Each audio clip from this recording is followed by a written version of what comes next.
I built the original Mauserfire, that's a mag-fed sharpfire, after the Jet Blaster Singapore conference in 2016. It was a proof of concept of not only the Archer pistol, but the Katana magazines, which the proof of concept used PAC-D and cut-down Explorer magazines to prove the notion. The blaster had a brass L-breech and a stainless steel pusher, and was supremely accurate. It was not just supremely accurate like you're about to see here, but it was also a smaller footprint than a Retaliator. It was handy and it was very solid. It, however, lacked certain tactical advantages, such as a quick magazine release clip and the use of Katana mags. So the Revision 2 Mauserfire is being introduced today that solves many of these problems. Stay tuned and I'll show you all about it. So, aside from the magazine, it doesn't look a hell of a lot different, does it? Well, there are quite a few differences to this blaster. It's using the same 12 kilogram turf that the other one used. Right now it's down to 8K for Ragnar Oktoberfest.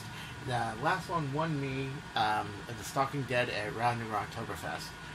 A very excellent, accurate blaster. I actually scored a hit against Lord Drac, which, by the way, was quickly returned about 10 minutes later by a hit from his from his blaster right on the foot. He got payback. It was great. Okay, so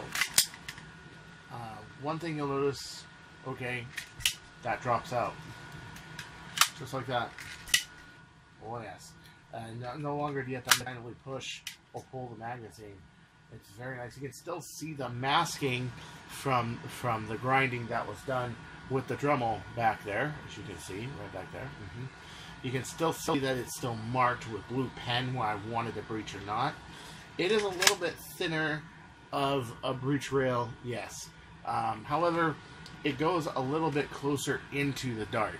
The dart basically ends right where this breech ends. So because this is blue, it is a little bit easier to see the throated the throated breech. It is flanged out all around on the bottom, okay, so that the dart feeds no matter what. And it's quite beautiful. I decided to use a cross-cut rounded breech that was done on a lathe. It was done around the sew. It was sitting on my doorstep. Actually, when I came home, my friend dropped it off, and it's just basically stainless steel, 3/16 stainless steel that has a little bit of a taper, very small amount of taper, so that when it goes into the brass breech, it doesn't stick. However, it does provide a perfect seal. Okay, so it has 4 little grooves on it that make it so when you prime it, it doesn't vacuum back here, and it is well sealed to the point where it will vacuum. Okay, so here's a PAC-D dart. Really wish I could have used them for Ragnar, but oh well. As you can see, the head of the dart is actually into this cone section right here. You see this right here? So the breech finger gets wider towards the beginning, and it's right, yeah, you can see it. It's right at the beginning of the breech. Basically, the way a sharp Mauserfire works, and also Chronomag works this way too. It's very similar to the breech. The only thing it doesn't have is that overcarry that's on the Sharpfire bolt that's on it to hold this, because it primes from the back, which is a nice thing about a Chronos. It loads absolutely perfectly. I mean, it's stellar. Let's get a shot off here. It's new. I didn't want to F this up, so I did pause it. Yeah, I still got to work on the crowning a bit. It's still a little uneven, but it will be as accurate as the other one. Trust me. So then on the inside of it, you can see this little rise of silicone glue right here. Well, that little rise of silicone glue is entirely between the barrel, the 2 spacers that are in here. So you fill this whole thing with silicone glue between the spacer and spacer, and you do that by gradually filling it, lifting up this breech into this part, filling with Go-To glue, and then bringing it down. You let that dry, and then you cap it with Crazy Glue and more Go-To glue here. So this is actually Go-To glue. It ends up drying as silicone. But it has a very nice feature that it has a lot more run than silicone. So this means that after that, that's put in, that's glued, this is all fiberglass. And then this whole area right here that's empty gets filled with silicone glue, which right now it's kind of drying a little. As you can see, there's a little geeping out that little hole right there. So basically this whole thing is solid. Then it goes to the fiberglass, which is also solid. That's 6 layers each side. But what happened is, if you saw on Nerf Dreams from the Owl Ranch, episode 27, it basically has a piece of 7-ounce cloth that's solvent welded to this piece, and this piece. So then after that, it has another 4 layers of epoxy and fiberglass that's laminated over it. This makes it extremely rugged. I mean, there is no give. And I used Bob Smith Industries 30-minute slow cure epoxy. I'll be honest with you, it's stronger stuff. 4,500 psi strength, but it is, let's put it this way, I think you can get away with a 20. The 30-minute ended up being more like 45 minutes for it to get tacky enough that I can hit this with a trim knife and cut it. I also, to avoid the square look and also to reinforce it a bit, I extended the fiberglass tabs here and here. It gives it a little bit more, in the mid-body, a little bit more strength. I have to say this has actually more mid-body strength than the original Mauserfire because it's a wider cross-section of fiberglass. Then, of course, you fill in the gaps here, crazy glue, just to bind it to that and to that. It sounds like a lot of work. It is, but the main thing you're going to notice is, where did I put that thing of go-to? Basically, it uses about, I would say, half a bottle of go-to glue just to fill this one area right here. Half a bottle. That's right. It's going to take you a third of 2 bottles of epoxy just to do this side and that side. And that's 5 layers of fiberglass with 4 layers of epoxy and 1 layer of solvent welded crazy glue. Okay? If you want to do 10, it's going to take you the whole 2 bottles, and that's about $11 worth of epoxy. So just your glue cost alone for this blaster, if you factor in crazy glue, you factor in epoxy, is about $15 just for the epoxy and the glue alone. Okay, we're not talking brass, stainless. We're not talking about your friend who craftedly was working one night and decided to bring this down a few hundredths of an inch just to make the breech fit. Now, by the way, you can. Originally, I used sandpaper on the first prototypes of this breech that I used for it, like the retaliator and stuff. It does work. It just takes a very long time. You have to sit there all night and pretty much just get a piece of sandpaper and. Now, you may be wondering, how did I get a piece of stainless steel in ABS bonded? Think about it now. ABS does not bond to stainless steel. Epoxy does not bond to stainless steel. So what did I do? Good question. Let me show you. So this is a stock of stainless steel. Okay, as you can see, it's not bound. This is just a .20 gauge 316. Basically, you can see this is the same diameter right here, and you can see this little sharp one. What you have to do to make the breech work is you have to grind it precisionally on all sides, and you have to get rid of all these extrusion marks from making stainless. This is seamless stainless, but yeah, it still has marks on it. Okay, and so then you put 4 cuts, boom, boom here. You can hit it with this piece of sandpaper. So, for example, you can do this, but it takes hours.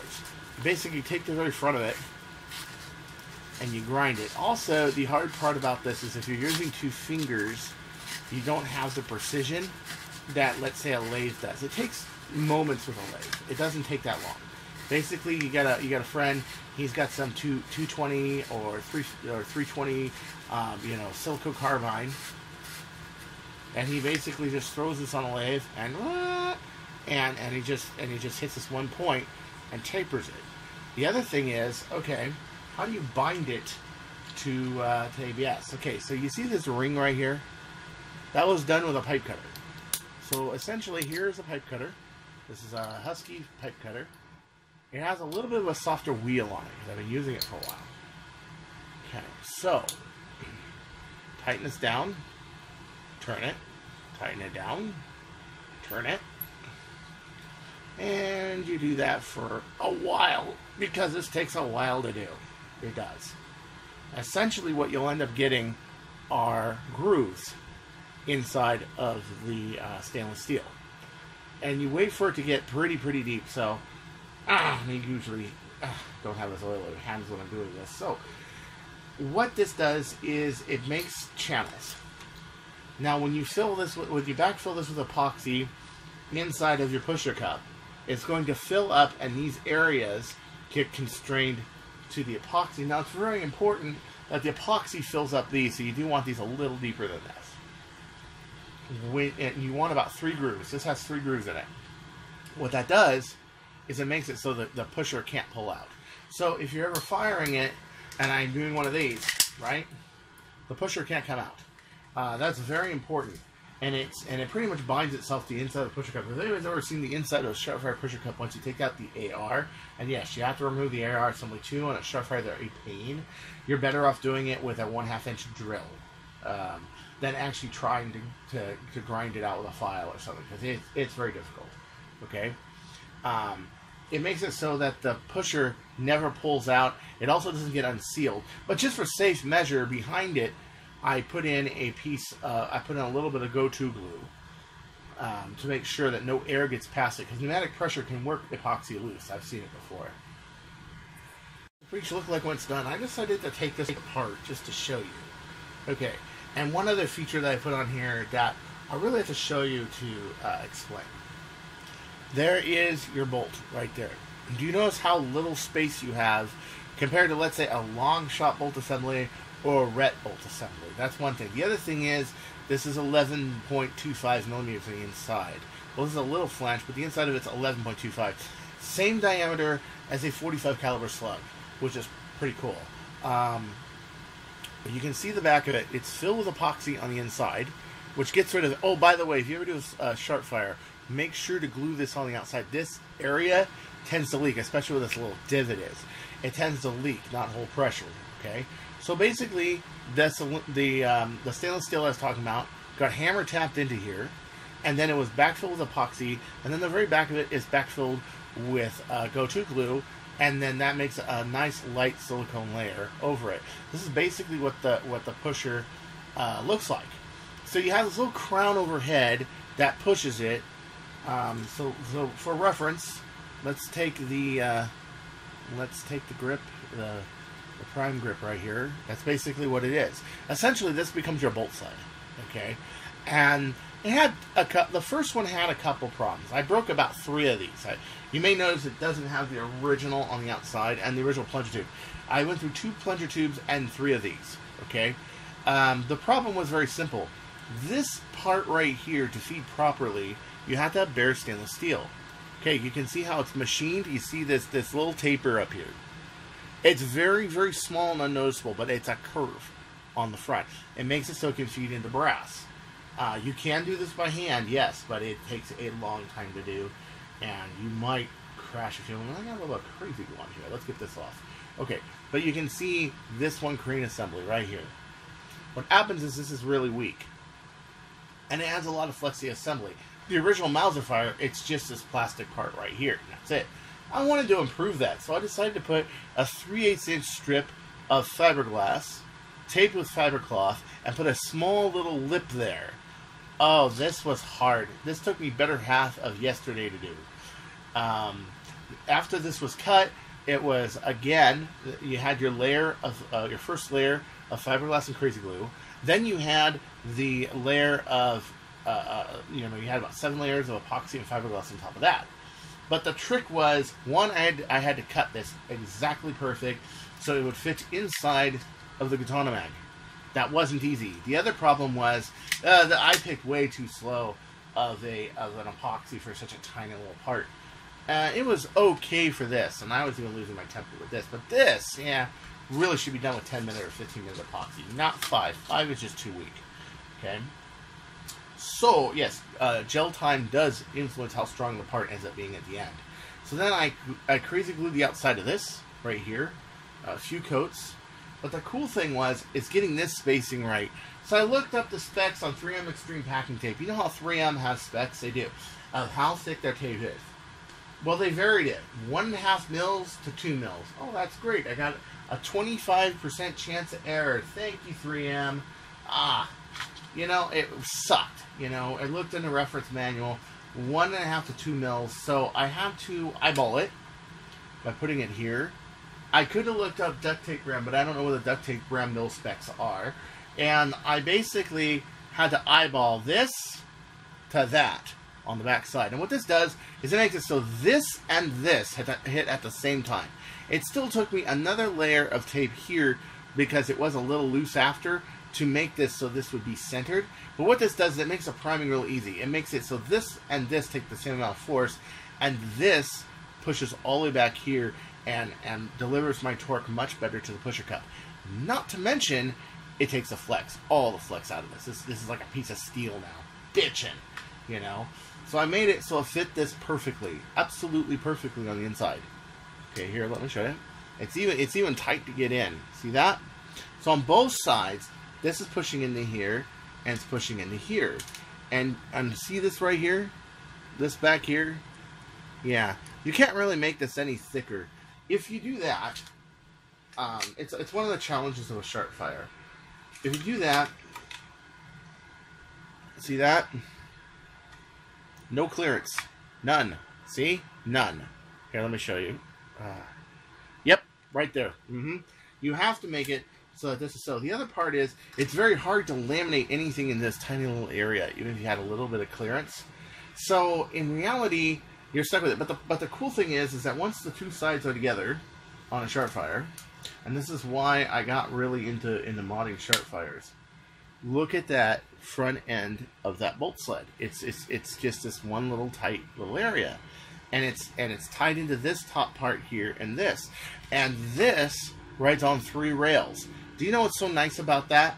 Is now you have something instead of being on one screw point like the Retaliator is. The Retaliator bolt system is on one screw point, then it's on another groove, but you vary how much that how exact that breech can hit.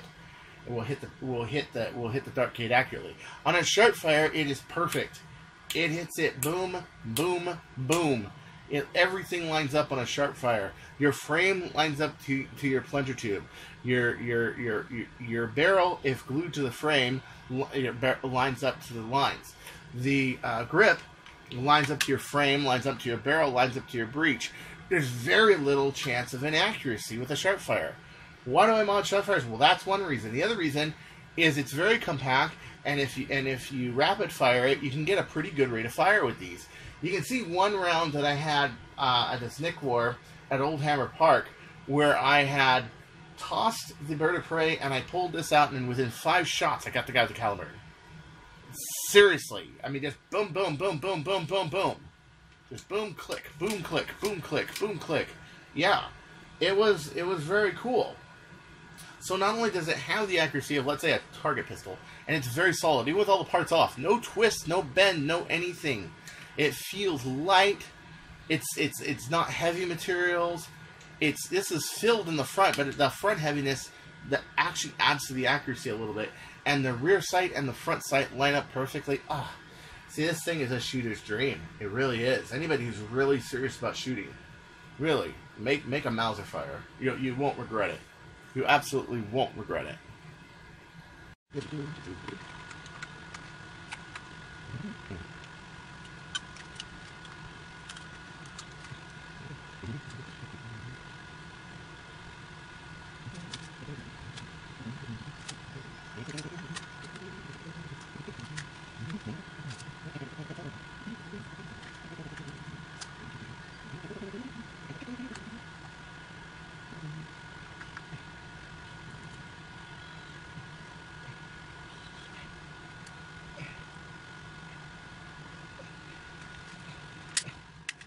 Basic reassembly of the whole assembly.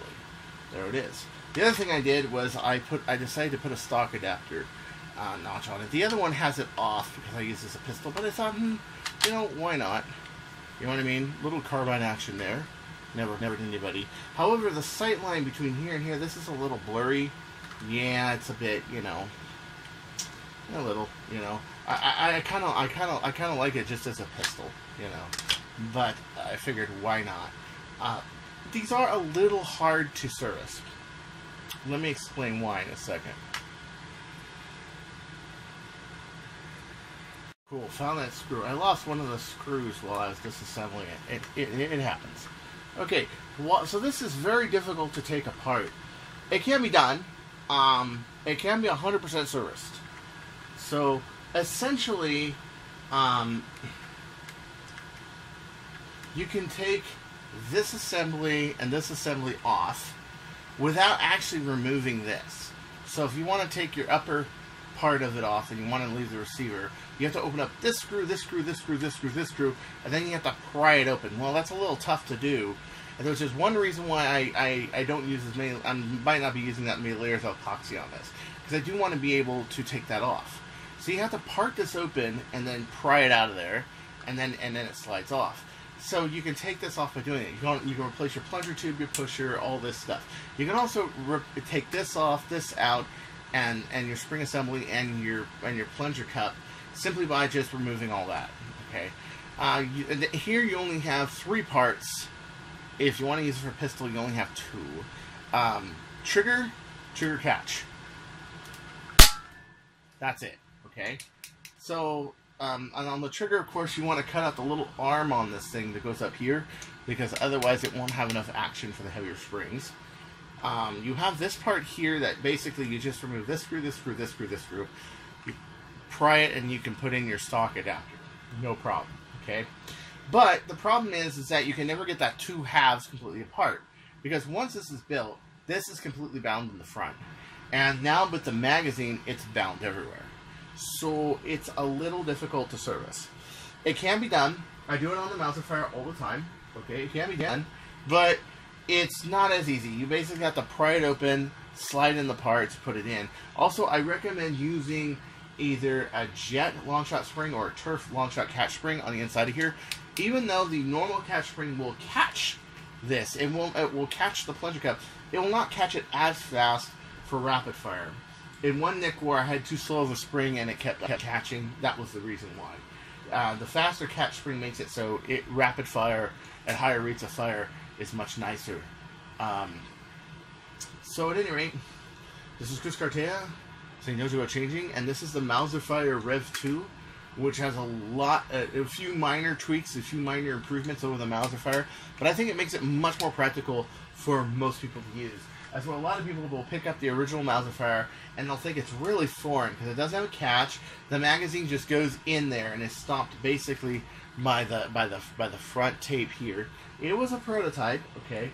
It had a little bit of flex in the bolt, and it wasn't a very straight, and it had a very hard trigger pull. This one has a lighter trigger pull, and it is a lot nicer, in my opinion, much more refined. And after winning Stalking Dead, surviving at Ragnarok Oktoberfest, I decided to retire the old girl and finally build it. I just, for a long time, didn't need it. 1, I was hitting everything I wanted with the standard Mauser. And 2, I liked the 12 rounds. It was nice. This is a little long, but I'm getting used to it. I like the fact that it had a 12-round magazine. But now with a lot of aftermarket katana and stuff like that going out, you can easily make a 12-rounder. So who needs an MCP, which is 6 rounds, making 5 plus 1, from Explorer that costs 550 Singapore, when you can make one of these and outduke it? Really now. Ta-ta.